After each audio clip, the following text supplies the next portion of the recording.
열왕기하 25장 8절입니다. 8절부터 마지막 절까지입니다.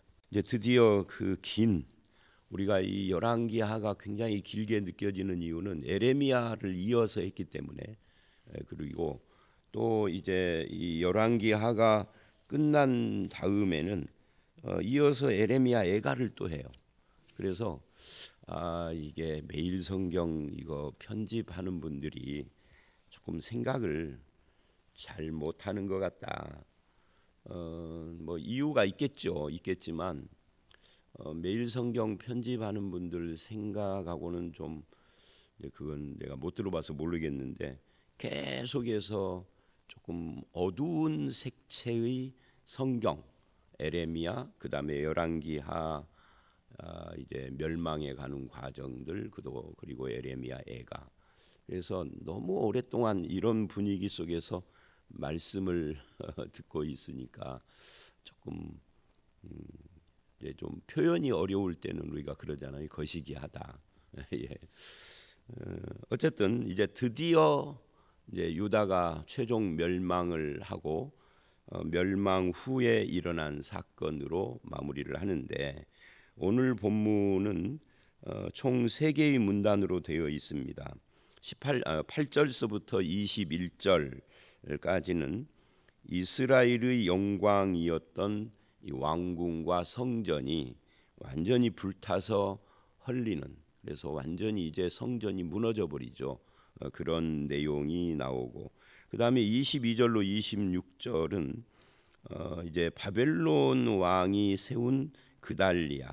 이 그달리아는 왕이 아니죠. 일종의 총독 비슷한 그런 사람인데, 이게 그달리아가 유대인이겠죠. 거기 보니까 사반의 손자 아이감의 아들이라고 하니까. 그런데 이 그달리아를 이스마엘이 죽이는 그런 내용이 나옵니다.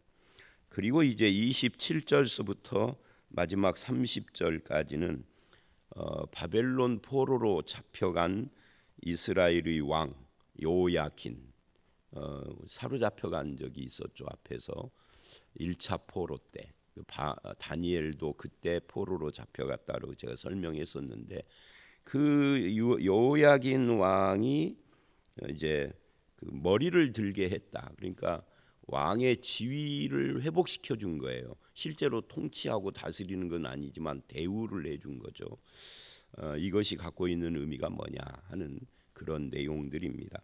먼저 8절로 21절, 여기에서는 이제 느부갓네살 19째 19년 5월 7일이라고 날짜까지 정확하게 말을 하죠. 시위대장 노부사라단이 군대를 이끌고 와서 여호와의 성전과 왕궁을 불사르고, 이게 무슨 말이냐면 이미 유다는 멸망했어요. 그런데 멸망 이후에 나라는 망했지만 아직도 성이 그대로 남아 있고, 예루살렘 성, 그리고 예루살렘 성전도 그대로 남아 있으니, 이제 느부갓네살이나 이 바벨론 입장에서 보면은 어떤 나라든지 그 수도와 그 옛날 고대에는 다 종교 국가들이니까 그 종교의 중심되는 성전, 뭐 다른 종교는 신전이라고 부르죠. 이런 것들을 남겨놓는 것은 좀 위험하다라고 생각을 했을 거예요. 왜냐하면 그것이 그 민족의 구심점 역할을 해서 그 구심점으로 해서 장차 반란이 일어날 수도 있고 이런 문제들이 있다, 그런 이야기죠. 그래서 이제 와서 그 성전과 왕궁을 그냥 완전히 불살라서 없애버린 거예요. 나중에 에스라서하고 에스라, 느헤미야, 에스더 이야기가 이제 역사서의 마지막 책인데, 그건 이제 포로에서 돌아오는 내용이에요. 근데 에스더라는 왕비의 개인 이야기처럼 기록됐고요. 에스라와 느헤미야는, 에스라는 와서 포로에서 와서 성전을 복구해요. 다시 짓는 거죠. 그래서 스룹바벨과 에스라, 이 두 사람이, 스룹바벨은 총독 같은 그런 지위로 오고요. 에스라는 이제 학사 겸 뭐 제사장이니까 종교적인 면, 그런 지도자인 거죠. 그래서 죄송합니다. 에스라는 후에 같은 에스라서에 나오지만 에스라서 7장 이후에 나오고 앞에는 여호수아가 나오는군요. 스룹바벨과 여호수아. 그래서 이제 이런 사람들이 와가지고 성전을 재건을 합니다. 이 성전 재건을 할 때 도왔던 선지자들이 이제 학개, 스가랴 이런 사람들이죠. 성전을 재건 완전히 다 불타고 다 무너져서 없어져 버려서 그렇게 재건을 했는데 이거를 스룹바벨 성전 뭐 이렇게 부르죠. 그리고 그 후로 상당한 세월이 흘러서 또 이제 느헤미야가 와요. 느헤미야가 와서 근데 느헤미야는 에스라서의 에스라하고 느헤미야 시대의 에스라, 느헤미야 시대에도 있었죠. 그런데 이 느헤미야는 성벽, 예루살렘 성벽이 다 무너져서 그거를 다시 복구시켜서 세우는. 근데 이제 에스라서의 성전도 그러고 느헤미야서의 성벽도 그렇고 이제 과거 다윗 시대나 솔로몬 시대의 멸망 이전의 성전이나 성벽하고는 비교가 안 될 정도로 축소되어 있는, 그래서 과거의 영광을 아는 노인들이 울었다 그래요. 근데 과거의 성전을 한 번도 안 봤던 젊은이들은 환호를 하고, 그러니까 울음소리와 환호하는 소리가 섞여가지고 막 함성이 됐다는 그런 기록도 있는데, 이제 그렇게 완전 멸망시키는 일을 이 노부사라단이 와서 했다는 거예요. 그래서 구절을 보면은 성전과 왕궁을 불사르고 귀인의 집도 다 불사르고 예루살렘의 모든 집들을 다, 그러니까 이제 인간이 살 수 없도록 만들어 버리는 거죠. 그리고 10절에는 성벽을 헐었고 11절에는 이제 성중에 아직도 남아 있는 백성들이 있었는데 그들을 바벨론 왕에게 항복한 자들과 무리 중 남은 자는 이제 다 사로잡아 가고, 그래서 불에 타고 흘리고 사로잡아 가고 이런 기록들을 지금 하고 있죠. 그리고 12절 그 땅에 비천한 자를 남겨두어, 이 비천한 자들이 누군지는 확실하지는 않아요. 뭐 예를 들면 이스라엘이 멸망하기 전에 뭐 노예들이 있을 수도 있고 종 같은, 그리고 아니면 또는 뭐 집시 같은 사람들, 아니면 이스라엘에 의해서 다른 나라에 사로잡혀 와서 뭐 성전에 물깃는 일을 하고 뭐 이런 사람들. 뭐 근데 제가 마지막에 말한 이 사람들은 아닐 거예요. 왜냐하면 이 사람들도 다 포로로 잡혀갔다가 에스라 시대에 돌아올 때 그 사람들도 돌아오거든요. 어쨌든 비천한 자들을 남겨두었다. 그러니까 비천한 자들을 남겨뒀다 이 말은 이제는 이 사람들이 민족적인 어떤 감정을 가지고 반역을 일으키거나 할 수 없도록 그렇게 했다 하는 이야기죠. 그리고 이제 13절서부터 15절은 성전에 남아 있었던, 이제 성전을 불태우기 전에 놋, 금, 은으로 된 모든 것들, 뭐 기둥 받침, 바닥, 그릇, 가마, 집게, 숟가락, 뭐 철저하게 이걸 다 약탈을 했다. 왜냐하면 지금도 마찬가지겠지만 고대 세계는 놋이나 금이나 은 같은 이런 철부지들이 굉장히 중요한 귀한 것들이기 때문에 이렇게 한 것입니다. 그래서 다 가져가 버렸어요. 그리고 이제 16절에 이렇게 말을 합니다. 솔로몬이, 이제 16절은 일종의 설명인 거죠. 솔로몬이 여호와의 성전을 위하여 만든 두 기둥과 한 바다와 받침들을 가져갔는데 이 모든 기구의 논 무게를 헤아릴 수 없었으니 그 한 기둥은 높이가 18기둥이요 그 꼭대기에 논머리가 있어 높이가 3규빗이요 하면서 쭉 이야기를 합니다. 그러니까 이 무슨 말이냐면 이 모든 일들이 결국은 솔로몬이 만든 것들이 황금으로 만들고 또 일부는 은으로도 하고 놋으로도, 이제 불로 뭔가 제사를 드린다든지 불을 떼야 할 곳은 놋으로 하고, 왜냐하면 금은 녹으니까 은이나 이런 것들은. 그렇게 했었는데, 그래서 솔로몬의 성전을 바라보면서 이스라엘이 멸망하기 전에는 우리는 성전이 있기 때문에, 영광스러운 이 성전이 우리를 지켜주기 때문에 안 망해라고. 그래서 에레미야서는 계속 그 문제, 그런 주장을 하는 사람과 망할 거니까 항복해서 살아라 하는 에레미야와 계속 충돌하잖아요. 그걸 성전주의라고 하는데, 그것이 완전히 무너져 버렸다. 그래서 이 16절 17절은 우리에게 뭘 말해 주느냐면, 하나님의 말씀을 순종하지 않는 한 성전이라는 것도 아무 의미가 없다. 성전은 그냥 장소이고 상징적인 거예요. 하나님 우리와 함께 한다는 상징. 근데 하나님이 함께 하면은 그것은 성전으로 존재하는 것이 아니라 말씀 순종으로 존재하는 것이 중요한 거예요. 예를 들면 성전이 없던 시대에도 이스라엘은 하나님을 믿었잖아요. 성막. 심지어 모세 시대에 성막을 처음 만들었는데, 하나님의 지시에 의해서 모세 이전 시대, 아브라함, 이삭, 야곱, 요셉 하는 이런 창세기, 성전도 없고 성막도 없던 시대, 그때도 하나님이 함께 하셨잖아요. 그죠? 그러니까 성막이나 성전, 이것이 중요한 건 아니다. 하나님과 동행하는 것이 중요한데, 동행하는 방법이 뭐냐? 하나님의 말씀에 순종하는 거다.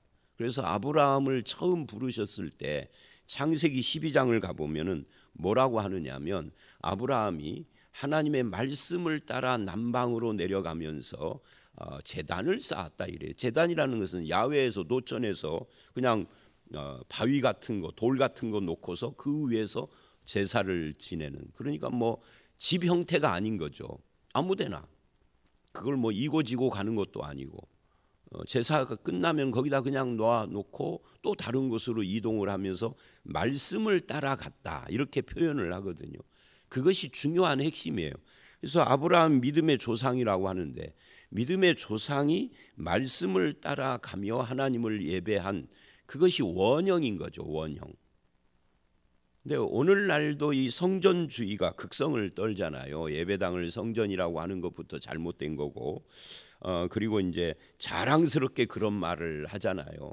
제가 그 부목사 때 경험했던 이야기, 성경 공부 때 하고 그러는데, 교회론을 이야기를 하거나 할 때, 이건 제가 알고 있는 이웃교회, 서울에서 이야기예요. 이웃교회 안수 집사를 그 한 동네 골목에서 잘 알고 지내는데 외국으로 출장 갔어요.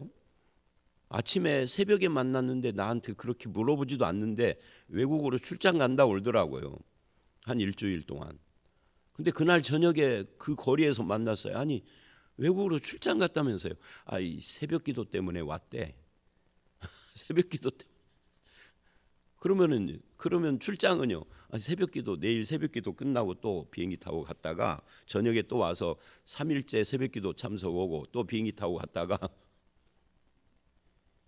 내가 그 이야기를 듣고 그 사람 앞에서는 뭐라고는 안 했는데, 남의 교회 교인한테 뭐 이쪽 교회 부목사가 뭐라고 말을 하겠어요.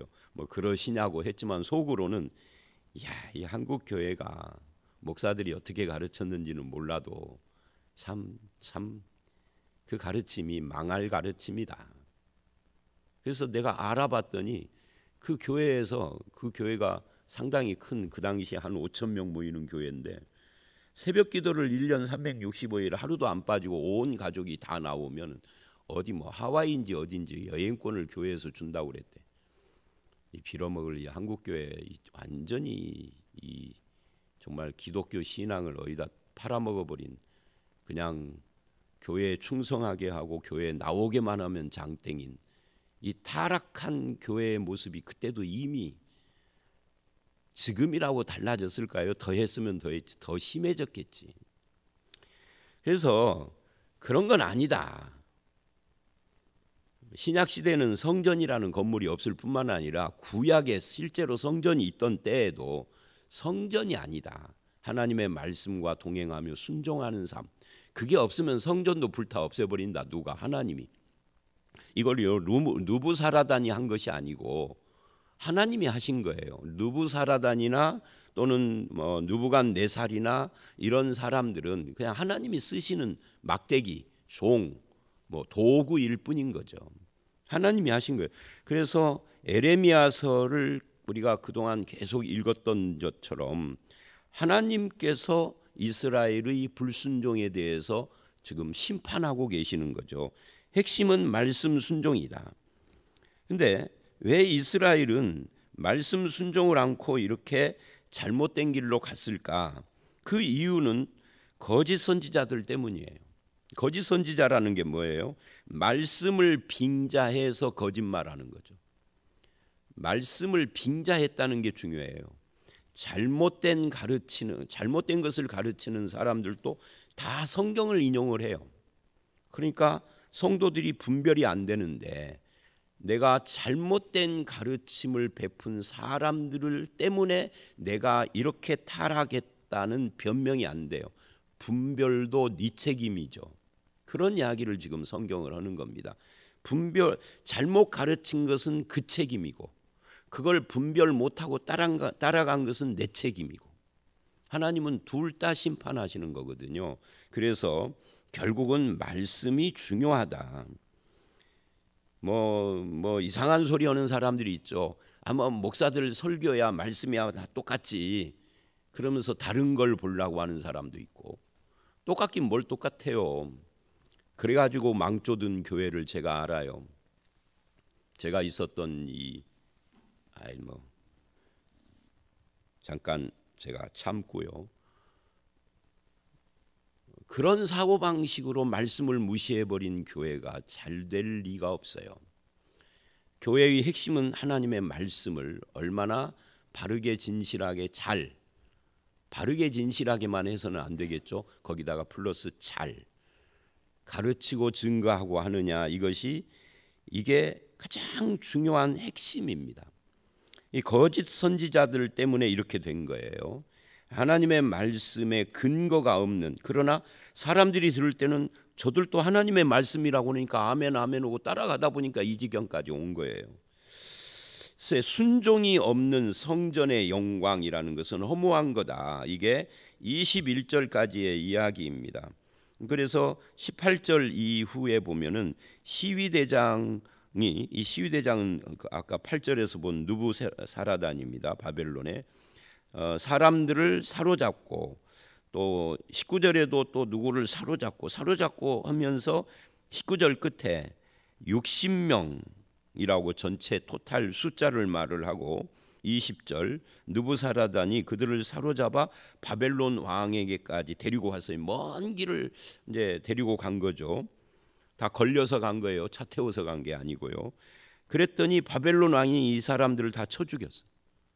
그러니까 참 이것도 참 그래요. 그렇게 해서 이제 유다가 완전히 멸망을 했다 하는 이야기를 지금 하고 있는 겁니다.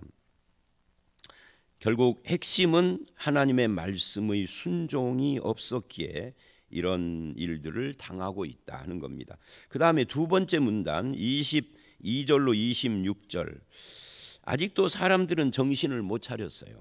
그래서 어떤 일이 일어났느냐면 바벨론 왕이 이제 이스라엘의 왕 대신 총독 같은 그달랴를 세워서 어쨌든 거기에 아직도 비천한 자들이든 어쨌든 사람들이 남아 있으니까 그 지역을 통치할 수 있도록, 여기서는 통치가 아니라 관할이라고 했으니까 이게 총독보다는 조금 지위가 낮은 형태이겠죠. 오늘날로 말하면 공무원 정도를 세워놓은 거예요.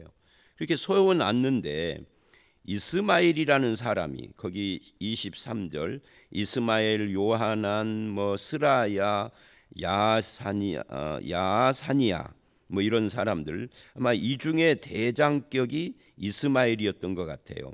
이 사람들이 그달랴에게 찾아간 거예요. 찾아가서 이제 그달랴를 찾아간 이유가 당신 총독처럼 세워졌는데 어떻게 할 것이냐 하고 물었겠죠. 그랬더니 갈대아인은 이제 바벨론입니다.를 섬기기를 두려워하지 말아라. 바벨론 왕을 섬기면 너희가 편안하게 잘 살 것이다라고 대답을 한 거예요. 그러니까 이스마엘의 입장에서는 이 사람이 누구처럼 보였겠어요? 말하자면 친일파처럼 보였겠죠. 이때는 일본이 아니니까 친바벨론파, 친일파처럼 말을 한다면 친바파가 되겠죠. 그러니까 이 사람들은 누구라는 거예요? 민족주의자들이라는 거죠. 그래서 그달랴를 쳐 죽였어요. 그러니까 그들이 보기에는 갈대아 왕 바벨론 왕을 섬기라라고 하는 이 그달랴의 말이 매국노처럼 보인 거예요. 그를 죽인 건데, 아이러니한 일이 뭐냐면 여러분, 친일파는 잘못된 거고 친중파는 선한 건가요? 친러파는 이게 참 인간들이라는 것이 얼마나 웃기느냐면, 이쪽은 선하고 저쪽은 악하다라고 지들이 규정을 해놨어. 그래서 얘네들은 그달랴를 죽이고 어떻게 했어요? 독립을 한 것이 아니라 애굽으로 도망갔어. 이때 이제 여기서는 안 나오는데 애굽으로 도망갈 때 에레미야도 함께 데리고 가서 뭐 에레미야가 죽었는지 살았는지 하여튼 그렇게 됐고요. 이런 일들이 일어났어요. 그러니까 결국은 바벨론에 대항도 못하고 그냥 사람만 죽이고 애굽으로 도망갔으니 이게 뭐냐고요. 근데 애굽으로 도망갔다 하는 이것이 이제 성경 전체의 흐름 속에서 우리에게는 어떤 의미가 되느냐면요, 이걸 이제 신학자들은 이렇게 표현을 하는 겁니다. 이거를 역출애굽이다. 역출애굽이라는 말은 뭐예요? 출애굽기, 이스라엘 민족이 처음 태동한 이제 이스라엘의 조상은 아브라함이지만 이 민족 국가로 태동한 것은 출애굽을 하면서잖아요. 그래서 출애굽이 신약에서는 구원을 상징하는 거예요. 그래서 출애굽을 해서 가나안, 하나님의 나라라고 상징되는 가나안으로 옮겨오는 이 과정이 모세 오경이잖아요. 근데 이들 스스로 다시 애굽으로 돌아가서, 여러분 민수기에서 하나님께 계속 불평하고 부정하고 대항을 했던 사람들의 구호가 뭐죠? 차라리 애굽으로 돌아가자였잖아요. 이렇게 애굽으로 돌아가자라고 계속 반역했던 사람들을 하나님이 심판하는 내용이 민수기서예요. 그런데 이들이 지금 스스로 애굽으로 돌아간 겁니다. 바벨론으로 가는 것은 잘못이고 애굽으로 돌아가는 것은 선한 건가요? 그렇지 않죠. 역출애굽, 출애굽을, 즉 우리 신약으로 말하면 구원을 부정한 것과 같은 꼴이 되어버렸어요. 어떤 것이 더 잘못인가요? 그래서 이렇게 된 이유가 뭐냐?